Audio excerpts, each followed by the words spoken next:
everybody. I'm Dr. Robert. I'm an injury prevention coordinator here at the progress of It's really great to see everybody again and it's not like a little bit last year. Yeah, I'll stay there. Understood. I'm doing as much as I can, but I'm coming from the hospital today, so there was a little handout that I gave everybody. There's actually two handouts. One is called Stay Independent. Does everybody have copies? Okay, so what I'd like to do is on the opposite side, a little quiz. Yes, no, don't need to raise your hand. I'm going to run down some of the topics in regards to falls prevention, balance, preservation, and really what this is all about is being able to stay independent. Right? Being able to stay in your own home, being able to stay in your own facilities, and not needing assisted living, not needing to run out until you absolutely need to. It's really important to us to make sure that you're happy, right? We've all been pretty much locked down for 16 to 18 months. We want to do is try as much as possible to enjoy life here in our neighborhoods and in our communities, enjoy time with each other. So the first thing it says in checking your risk for falling is I have fallen in the past year. Yes or no? Yeah.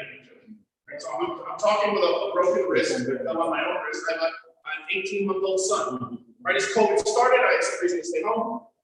So my son zigged and I zagged and tripped right over him and tried not to hit him and all that stuff. Fell on my own hand and broke my wrist. So yes, falling is quite common. Fall is the #1 reason for our trauma team's activation of Weill Cornell. Whether it be from children falling, into teenagers, into workers, we have a lot of construction injuries, people falling on the tracks, and etc. Up until older adults and seniors fall. So it's a huge population, and our #1 reason to get involved is to try and drive down the number of people who are falling, to try and offer programs and do different things. So a fall is quite common, and we just want to clarify what a fall is. So a fall is any time that you've ended up on the ground when you did not intend to. Okay? From a wide variety of causes, right? So the important understanding of this is we need you as patients to report this to your primary care physician because it sets up a whole gamut of things in a circle like physical therapy, cardiology, neurology.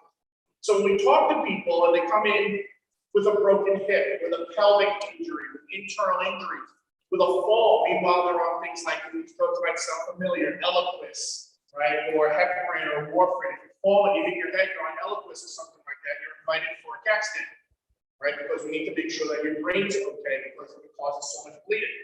So when we ask things like, have you fallen recently? And people say, no, I don't fall, but I slip a lot. Right? I catch myself. I never actually hit the ground. I'm always spinning around my apartment. This is my first time that I've had a fall.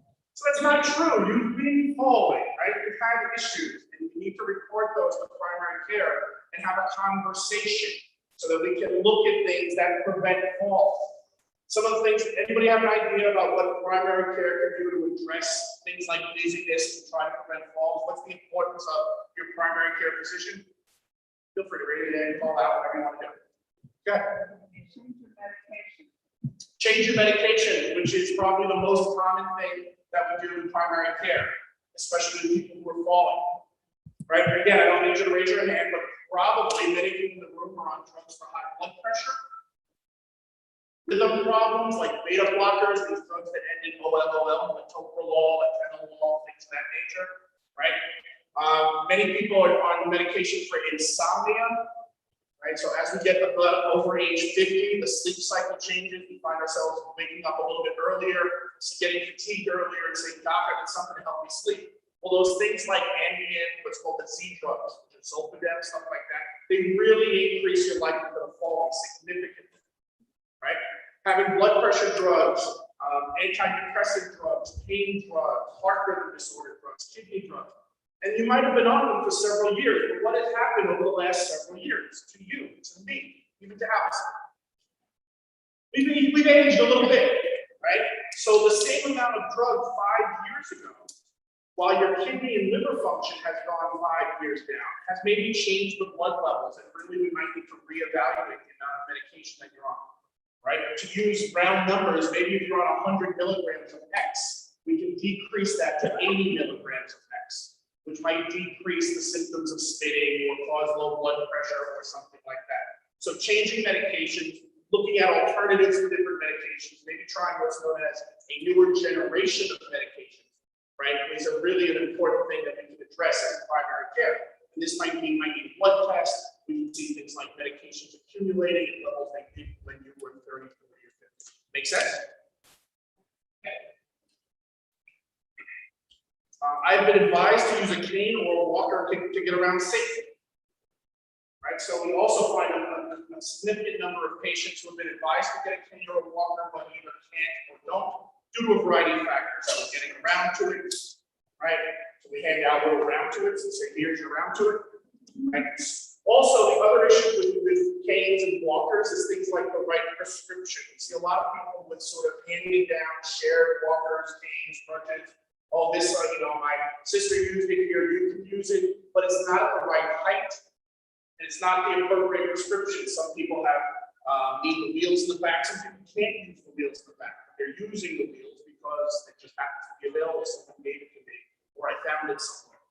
Canes need to be at the right height, or else it will set up a whole chain reaction of issues with your arms and your hips and your back, and potentially changing where your eyes see the world. Right? So these prescription devices, or should be prescription devices, you need to be set with a prosthetist, or this surgical supply store. Things need to be measured. Make sense? Okay. Feel free to raise your hand, call out, do whatever you got to do. I just want to get some information. Just sometimes I feel unsteady when I'm walking. Right? If the answer is yes, big star, trying to call primary care. Right? When you call primary care, there is a separate Medicare designated code for a falls prevention visit. Falls prevention visit means I'm not here because I have a cold, I'm not here for the vaccine, I'm not here for my hip hurts, I'm not here because I have a headache. I'm here to talk to you for the allotted amount of time to review my medications, give me a physical exam, and assess my fall risk, low, medium, high. It's a falls prevention visit to primary care. It's a specified visit where it's not a, oh, here's my refills, and by the way, can I talk about falls? This is a separate, distinct thing that they can build. Medicare pays for that visit to primary care. So every time you go from Medicare to primary care, you need a reason that we build for, right? So this is a falls prevention visit.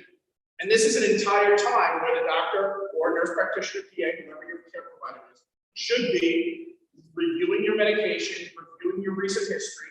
Some people are going to cardiology, neurology, rheumatology, orthopedics, and primary care really hasn't gathered the information in your chart recently, right? They might get a copy of things in the electronic medical record, but they really haven't had a chance to have an eye-to-eye and really chat with you about this. They haven't seen your recent ability to move and get up off the table and walk throughout the office, and things might have changed. So their mental image about you might be from a couple of years ago.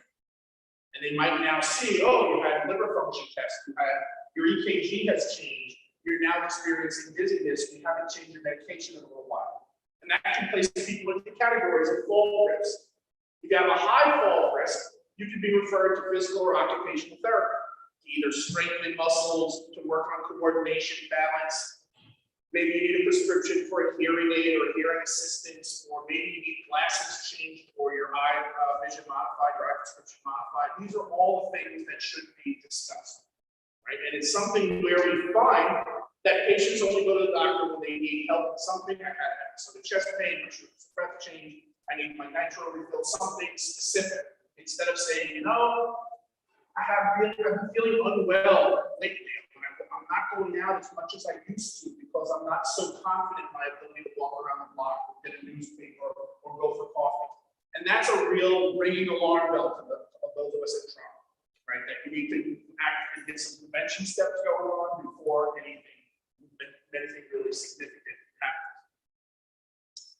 I steady myself by holding on to furniture when walking at home, which is a great strategy. Our worries are, I don't want you to stay at home if you don't have to.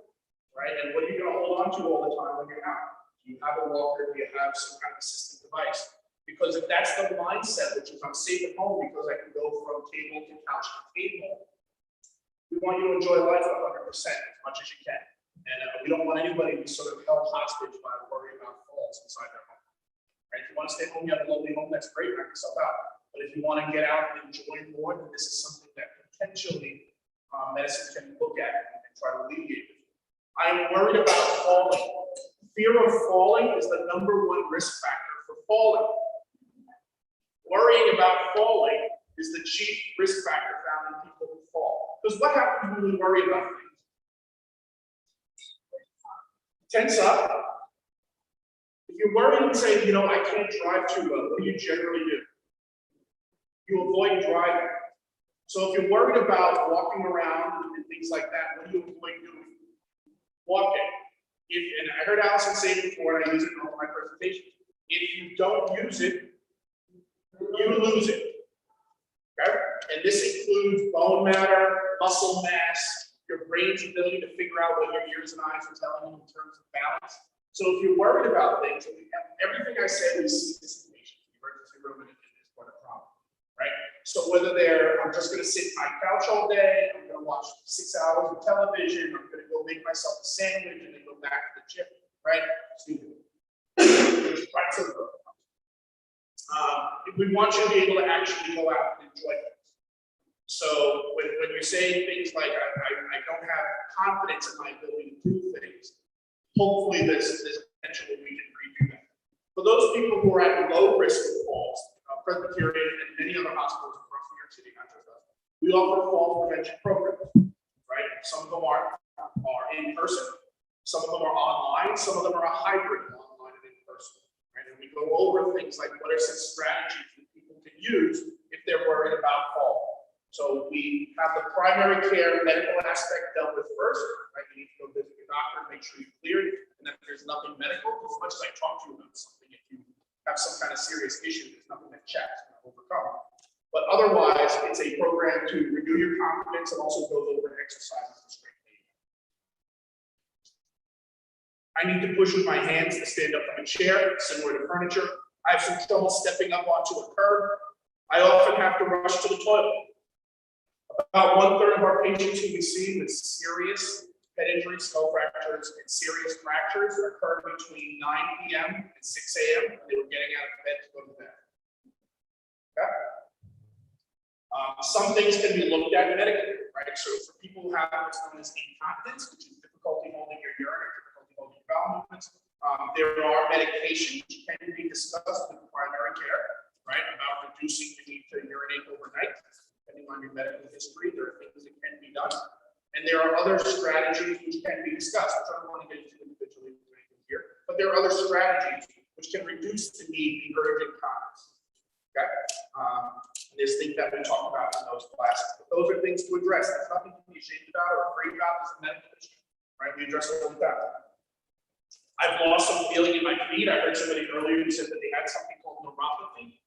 Right, so that's tingling in your toes. Some people have had carpal tunnel syndrome where they can't lose feeling in their fingers and things like that after years and years of administrative work, typically, or sometimes carpentry. So if you have tingling in your toes, especially if you have things like diabetes, type 2 diabetes, we're looking at within the next 5 years, about 50% of the U.S. population having type 2 diabetes. Right, 1 out of every 2 people. So it's about 40, 45 people here, about 25 have type 2 diabetes. And with its consequences, visual problems, loss of the ability to feel. So if I'm trying to walk around my apartment and I can't feel the next step, the likelihood of me falling down the steps goes up hundreds and hundreds of percent. Right? If I don't feel my toes, and then the toes aren't sending a message back to my brain about where my feet are in space, the likelihood of me tripping over a carpeting, over my own feet increases astronomically. So we want to make sure that if people are diagnosed with type 2 diabetes, some people get pre-diabetes, get a warning. Right, that we can work on things to reduce or even potentially reverse type 2 diabetes. Right, especially if you've been diagnosed earlier, if you have things like pre-diabetes or maybe in younger people, gestational diabetes, which is a warning about oncoming type 2 diabetes. Right? Other people have neuropathies for different reasons, back herniations, discs, things like that. And those are things which need to be modified. Talk and make sure we have the latest information about footwear, about potential therapies to increase the sensation of your feet, etc. But type 2 diabetes, especially, is something very serious to address. I take medication that sometimes make me feel lightheaded or more tired than usual. So we talked about that a little bit earlier. Anybody also know some things that are non-prescriptive that might make me feel a little loopy or a little dizzy? People take them regularly. Benadryl, right? The big B. medication. It's over the counter. It's diphenhydramine, right? It's the chemical name. Benadryl is the common brand name. And usually people take Benadryl for a stuffy nose, right? I'd say almost every medication for things like stuffy nose, watery eyes, signs of allergy. Many people use it as a cream. The cream's really not going to affect your brain or your senses. But when you take the pill form or the liquid, if you have experience, then congratulations, you get Benadryl, which is kind of being separated from the rest of the body. And you're not really sure if you're sleeping, you're not really sure if you're awake. But that's Benadryl. There's cartoons we have in medical literature with balloons up on top and that your head kind of feel disassociated from your body. So it's the same side effects that you see where we did in people who have really neat antidepressants, a drug that's called ketamine, something that's really, really intense that we use for people with severe psychological issues. But it's over the counter, and people think nothing of downing half a bottle of Benadryl because it's very common in every sleep medication, almost every sleep medication over the counter, and it's a lot for allergies. Also, what's sold over the counter are things like chainsaws and butcher knives. These are all sold over the counter, right? So would anybody think that a chainsaw is not that dangerous? So over the counter simply means that you can use it as directed for about 3 or 4 days before calling your doctor. Okay? We see patients who use it every day for years because it's in almost every sleep medication that's over the counter. So again, we talked about prescription sleep earlier. These are things over the counter. And people don't think that over the counter counts. Right? Whatever I can get over the counter, I don't really need to talk to my doctor about. It's not a real medication. Right? Benadryl will put you on your butt faster than almost anything I can think of that we use in the emergency. Lots of drugs, things like Zantac, Pepto, they interfere with the digestive system, can interfere with the absorption of medication, can interfere with the absorption of vitamins, things like you use like vitamin D, calcium, things of that nature, Pepto, all that stuff can interfere. It's over the counter, you don't need a prescription for it, right? But it's still very important. I take medicine to help me sleep or improve my mood. Lots of people are on anxiety medications and antidepressants. They all increase the likelihood of falls, especially in a population over 60. And I often feel sad or depressed. Feeling sad or depressed also increases the likelihood of falls, which is why we like to run community programs where everybody can interact, talk about their common experiences. The programs that I run usually are graduates on their own little group and still have classes just off campus. Every Thursday or every Tuesday, whenever we ran the program. So people keep having lunches, they keep interacting. New York City law has 8 million people. Sometimes it's hard to find people who have your interests or feels like they have the same problem. So we like to run those. Okay, so a couple of reminders based on this sheet. Feel free to take it home. I'm not collecting it, right? Is things to chat about. The next time I talk to primary care, maybe the next time you're seeing a physician in orthopedics, right? Still bring up the same thing. I saw a fall prevention lecture. Am I at high risk of fall? Who should I talk to? Any specialty, I guarantee you they're going to say, I don't know anything about that. You can call your primary care. But at least have that conversation. Yep. I'm sorry. I'm just finishing my work. I'm sorry. Hi.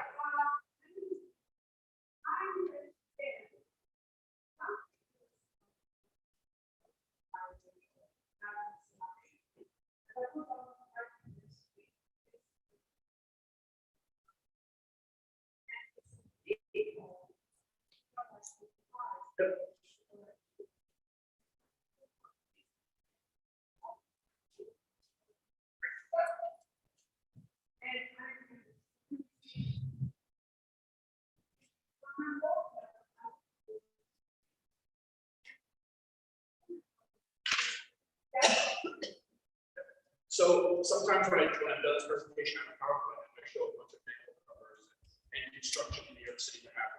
The other thing that's happened in the last 18 months is what's covered our face. The masks distort and decrease your ability to see, right? Especially looking down at the ground, looking down at your feet, right? Because pretty much your entire visual field looking down gets interrupted by wearing a mask. So the only thing I can tell you, and the association probably tell you better, is 311 city council, and I'm sure they're elected representatives. That's the only thing to do, right? If the curb's broken, or if a street has a pothole or depression is. The more people reported, if the 45 people here call 311 today, they probably have somebody out there that it's the sporadic calls.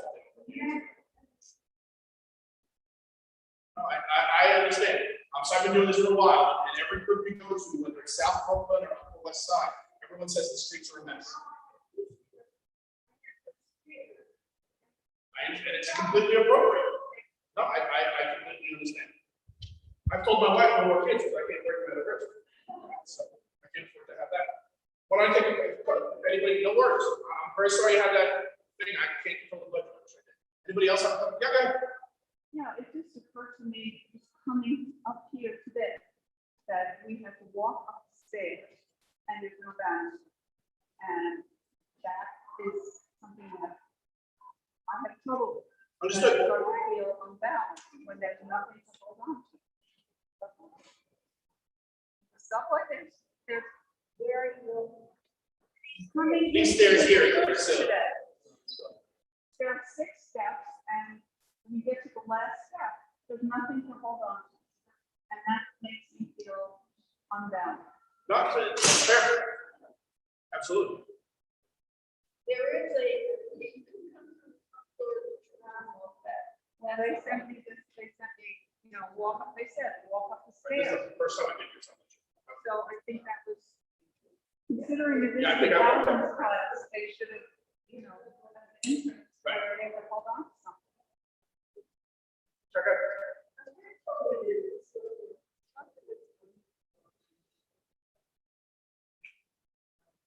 Right, so there's a debate, that's why I mentioned it. So, yeah, all right, so there's a debate in the physical therapy rehab literature about whether it's better to walk and look at the ground or walk and look in front of you. Here's the thing, 50% of the time, if you focus on looking down, you're gonna get hit by a bike. The other 50%, if you walk looking ahead, you're gonna trip and fall. There's a debate in the literature. So there's no solid recommendations about what to do. Right, and that's kind of the crazy, chaotic streets of New York City, in addition to the curbs. E-bikes have been legalized, which we're having a huge problem with. There's just so much activity to try and be aware of. I completely understand.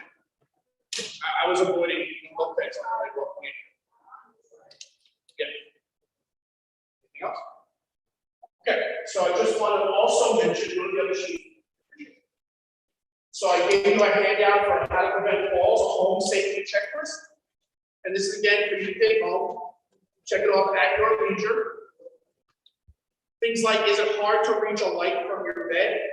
So we have, alternatives, things like night lights and lighting up the room as much as possible. Usually these are night lights which are darkness activated, so they don't have to be on in your room all the time. They're about $2 at a Walgreens or CVS or any other common, store, and they last for about 10 years.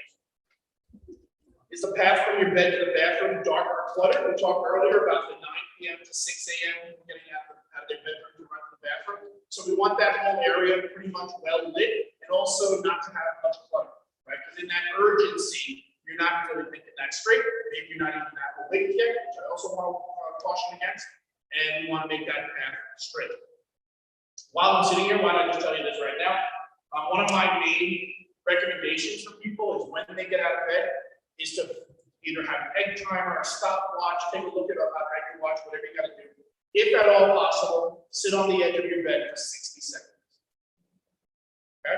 That's why we talked about addressing things like urgent continence and I can't sit here, I got to get to bed. That can be addressed medically, hopefully. Otherwise, as we get older, the blood vessels in the brain don't react quickly enough from sitting up very suddenly, so the blood starts to cool down towards our feet. It takes a second for your heart rate to pick up when you wake up. So if you sit on the edge of your bed for 60 seconds or so, it gives the heart and the brain time to sync up, brings the blood pressure up, prevents you from fainting. Right? So I buy people egg timers and just have them sit there and watch the sand fall through the hourglass. Those are the days of our lives. Right? And just sit there, and if you have a couple of moments, and if there's no urge, no issues, no one slamming on the door, sit there, get your thoughts composed for a second, and then take your time, balance yourself, use whatever you gotta do. Make your homes as safe as possible, make your bathrooms as safe as possible, make sure you have easy egress around the left.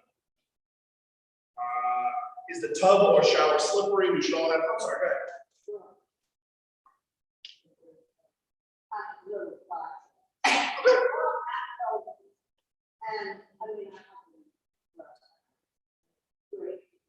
That's a Belgian plug? It's a commercial, right? You have to.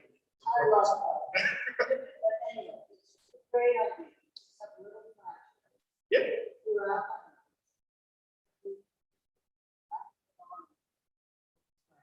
Yep. No. I'm not amazed because of people's creativity, things that we do. As I said, the lights are extraordinarily cheap. My other thing that I've done with people who I know and I care about is we threw these little cell phones on the floor. So in case we bought 5 cell phones, my wife's grandmother, and threw them on the couch, under the bed, in case she fell. She doesn't have her phone on her. She knows that all she has to do is reach under the bed. There's a phone in her bathroom, and these are off, right? But they all the off phones call 911 if you press them. So you don't have to, we're not charging about $160 a month in charges. It's just kind of old cell phones that still have a battery in them, and they're on the ground, so we don't have to worry about her trying to reach up and go back to the table, or if she falls in the bathroom, let's see her phone's in the living room or in the bedroom. Just safety, right? So we put lights up everywhere. We have bars everywhere, more bars on Rikers Island, and lights and phones all over the place. Whatever it is to keep people safe, to keep grandma safe. I just want to make sure that, you know, if anything happens, she can give us a call. Throw rugs. What do I tell you about throw rugs? The idea is throw them out. Right? The only place to throw rugs is in sanitation. Throw them out. So basically, they're designed. And the last thing, which is just yeah. If you have a thrower making love, is there a type of tape that maybe you can get at Belden's that you can tape it down, or is that still? Fine, I'll adjust my advice. Yeah, I'm sure there is, and to tape things down. I'm sorry. No, not Amazon. No, Amazon.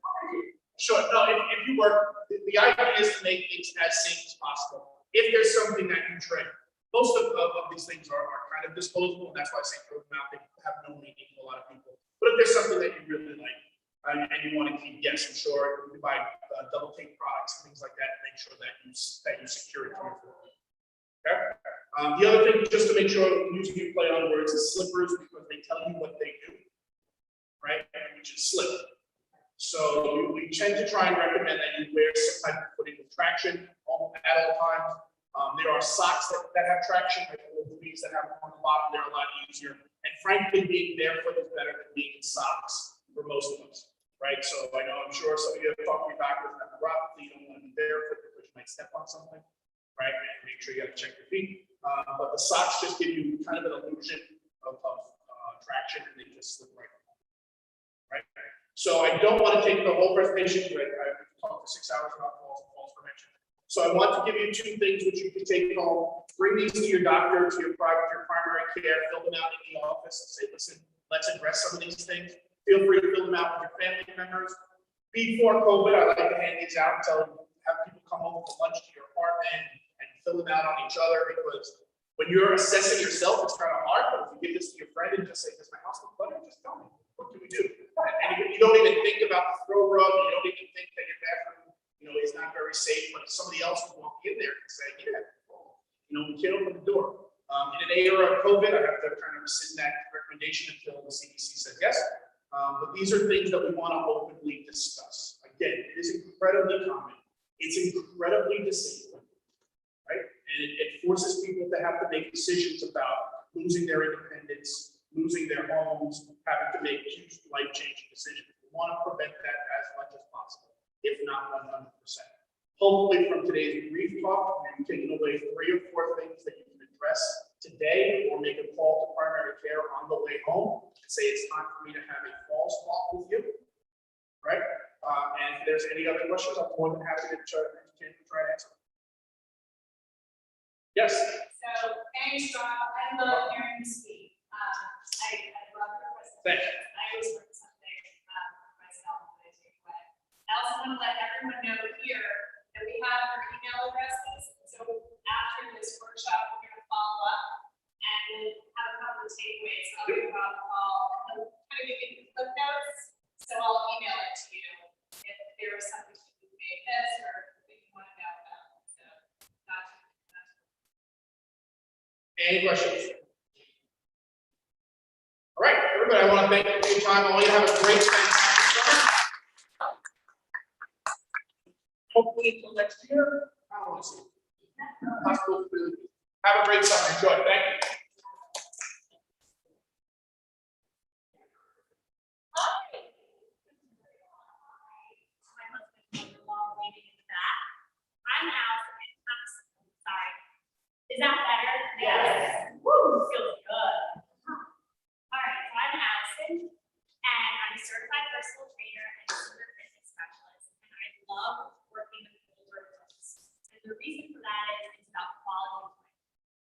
keeping your independence. It's about making everyday movements and motions easier.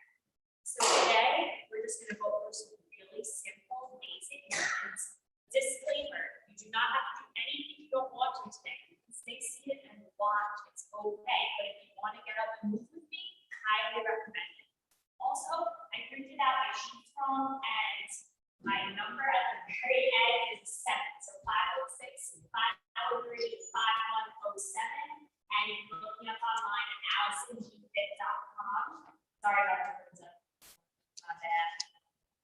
All right. So if you want to get up, you can also do everybody for something. You? All right. Anyone else need one? Yeah, we can do. All right. And Allison's info will be handed out again as well. Whoever doesn't have that sheet, if you're good. All right. Okay. So while she looks around, also disclaimer, you can do this seated or standing. It's up to you and how you feel today. So if you want to stand, come stand with me. If you want to stay seated, take off all your bags and everything, put it around on the side so you have enough room around you. I hope that if you're wearing comfortable sneakers, that's best. If you don't feel too safe with your shoes, just stay seated and watch the room, okay? Yes, we got some standers. Woo! Yes. Nice. Excellent. All right. Going to do, and I do this every single morning, is just roll your shoulders. Just roll them. Do you know how many knots I have up here? It's insane.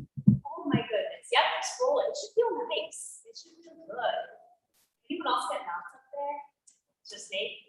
No way, it's just me. And now reverse the direction. Good. Oh, I should have brought some music. I promise. In all my classes, I have really great music. Good. Yeah, you can even get the full arm in now. Ooh, that's right. That's right. Yeah. Nice. It should feel good. Yeah, reverse. Ooh. Excellent. Excellent. So 2 more deep breaths. 1 more, and come back to center. So it's really important that we ground down through our feet. So I want everyone to have that hip width apart. Yep. Think about now your 10 toes spreading out across your feet, across your shoes, and planting them down. Think about your heels pressing down into the ground. Give it a little bend in your knees now, okay? It's going to help you stabilize. Now, another important thing, I'm going to turn to the side. Don't do this for me, okay? Don't do this for me. I need you to be just nice and still, nice and straight, okay? It's also going to help protect your low back. All right, so the first thing we're going to do is we did our shoulder rolls, felt so good, your arms, felt good, easy things you can do. The next thing, and if you have some hip problems, please don't do this, but some nice hip circles, okay? Yeah? If you're seated, yeah, you just decrease your range of motion. That's all. Yeah, this should feel good. It's like a hula hoop thing, right? No one hula hoops here? Yeah, there we go. I got one left. All right, and then this should feel nice. Yeah, ground down for your feet, deep breaths, and go slow as you need to. And now I should reverse. That's right, dance a little bit. I'm sorry, I can sing it if you want. It's not very pretty though. Really. And rest. That should just feel nice. It should just feel nice to loosen up. Another really simple thing you can do, roll the wrists. Oh, minor cracking. Oh, I just heard a lot of cracks and bracelets. Yeah, just roll them. Feels good. Our joints don't get as much blood as our tissues do, as like our muscle tissue. So the more we move that, the more blood will flow to those areas and feel better oxygen will get to those areas. Reverse. I'm sure tons of you can hear that coming. All right, hands down. Really simple, but feels good. Things like everything. The next thing you can do, which if you're seated, please just stay seated. If not, I'm going to show you standing. One thing that's super essential is going from seated to standing, right? Or standing to seated. I mean, that's constant throughout the day, right? And if you can't do that, you go from sitting to standing to standing to sitting. So something you can do to practice. Stand in front of your chair, your couch, whatever it may be. Watch first, everyone, watch first. You're gonna keep those feet in the same position, hip width apart, toes facing forward. Little bend in your knees. You can have your arms up in front of you, feel a little spicy. If not, you can always keep your hands on your hips, okay? And then you're just gonna build that energy at the hips, so keeping a proud chest. And it's just a baby spot right now, just a little baby spot. Because if this is where you're at, it's awesome, it's better than nothing. And then you stand, you squeeze the touch. That's right, try again. Yep, keep the chest up. Look up, look up. Yep, there you go. And now, you're like, okay, Allison, this is like really easy for me. Let me step it up a little, no problem. You keep your hands at your hips, like I said, or hands up. Little bend, keep your chest up, and squeeze the butt top.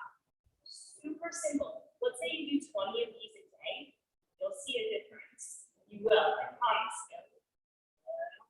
And remember, keep the weight in the feet, okay? Keep that weight in the heel. Don't let your toes come off the ground. Now, if you're like, okay, Allison, this is like way too easy. I want to go farther. No problem. Turn the chain.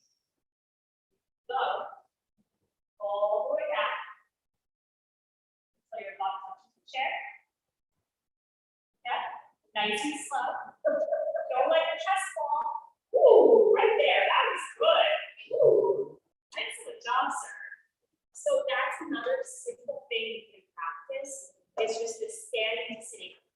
Don't collapse into the chair. I don't want any of this. How many of you have done that? That's what I thought, right? Even I do that sometimes after a long day. You can't, that's how you hurt yourself. Engage the core. Engage the core with the brace. Ease, okay? That's what it means. I'm sure a lot of you here are mothers of pregnancy, right? Squeeze, right?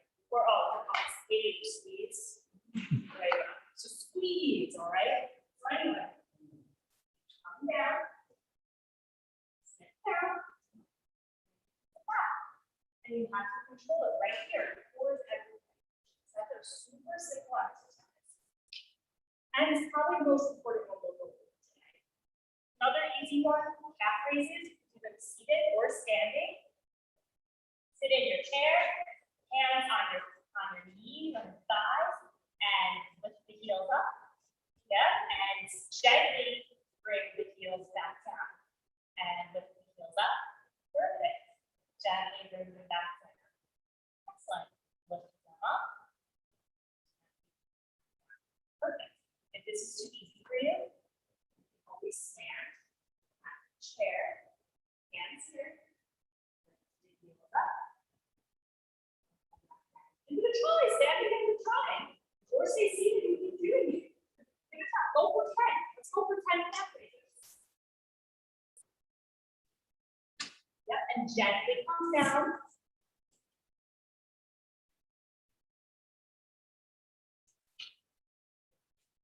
Yep, stand up straight. Proud chest, yep. So low impact, but super effective. You're gonna work those calves. You're even work the touch. Yeah, see? Yeah, like, I would say like 99% of you do this. How does it feel? It should feel good to move. You don't want to sit all day, you don't want to lay all day, you want to move. This is something really simple you can do. If you do this 20 a day, you'll feel a difference. So again, another easy one right off the bat. Seated or standing. Okay. I'm going to show two more things. The second to last one. These are all on your sheet too. You're going to do something with the core. So does anyone have trouble when like they have to twist? Like, oh no, I fell, I have to put that thing up right there, right? It can be hard. So we're using these muscles right here on our sides of our stomach. They're obliques and hamstrings and abdominals. And they're really important for any twisting motions or bending over. So something you can do, and it can be done standing. I'm going to show you sitting. Sit down a bit. Yep. flat on the floor. Good. Now I want you to think of a string pulling your head up like a puppet. Right. Yeah. And then hands come back behind you, elbows nice and wide. Watch first. Go to twist and center. Twist and center. Hard part about this, here's the challenge, keep your knees still, keep your hips still. I don't want you going like this, okay? I want that all controlled right from those obliques and transverse abdominals.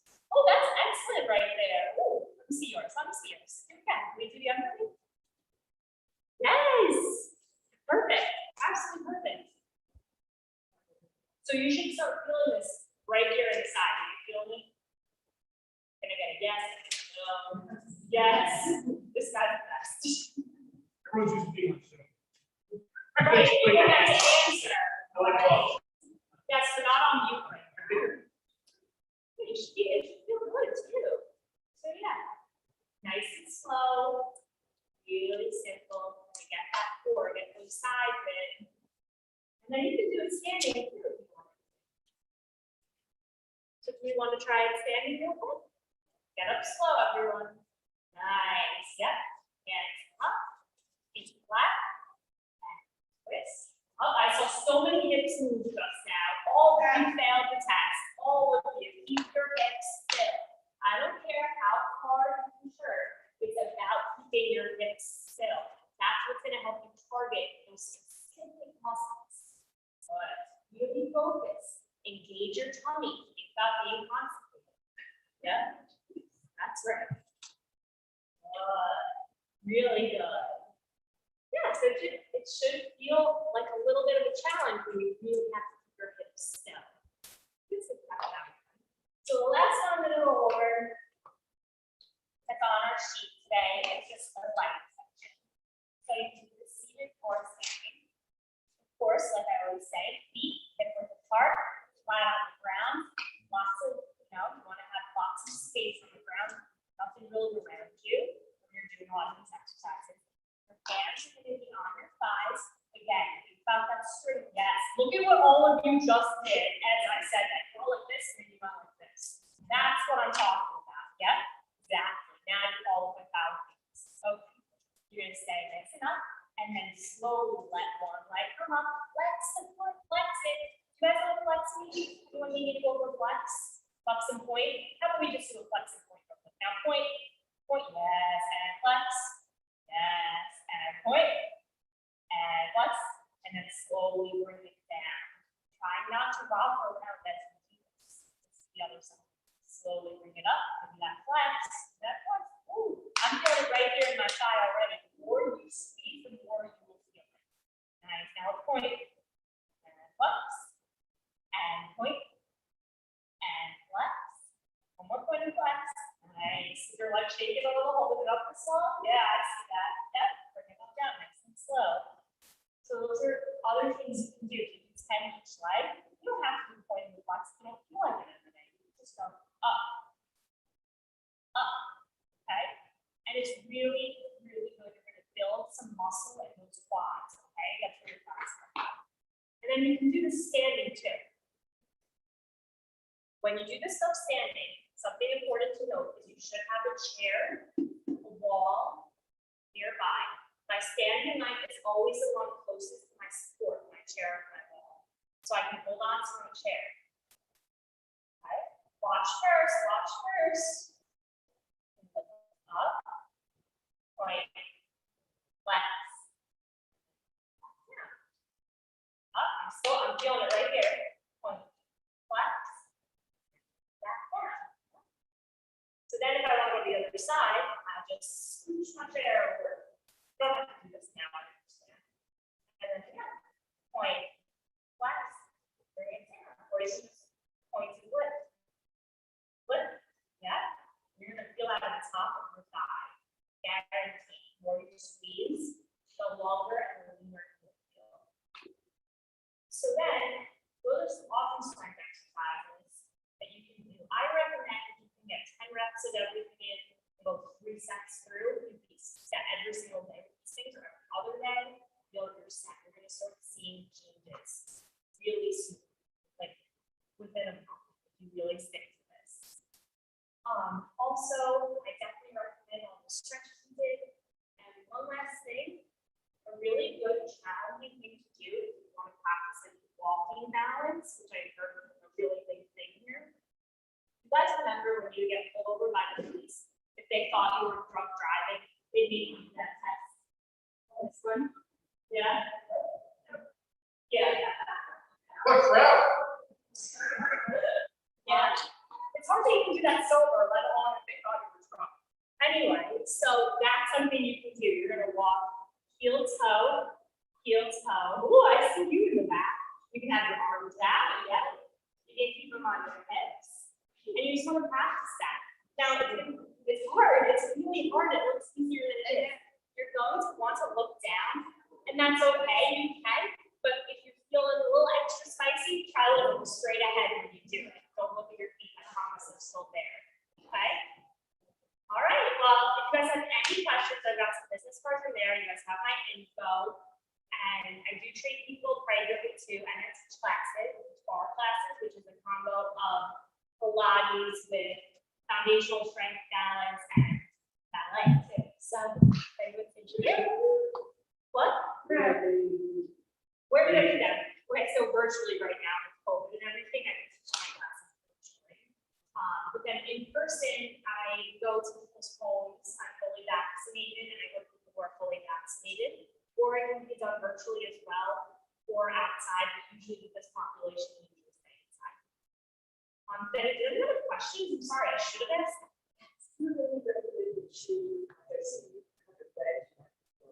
Yes, really good question. Supportive sneakers are so important. You should change your sneakers every 6 months. I know, crazy. I love Adidas and I love Nike. APL too, they got great. I also heard Coca, HOKA, is the two I've never personally worn them, but they stay. New Balance too, yeah, those are all great. I love them. I'm wearing the Adidas right here. What is the feature? Oh, these are the super comfortable sneakers with good cushioning and support. These are Adidas. ADI.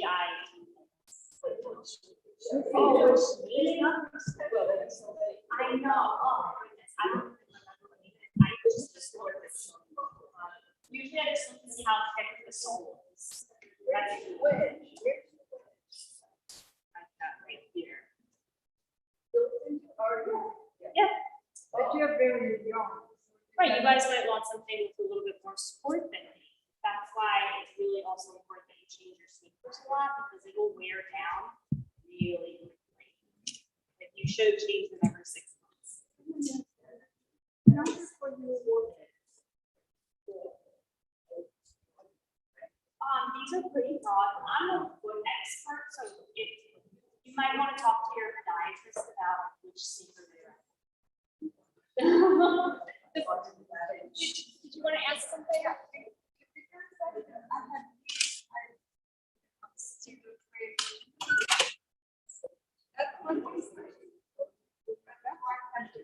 No, you don't have to do anything you don't want to do.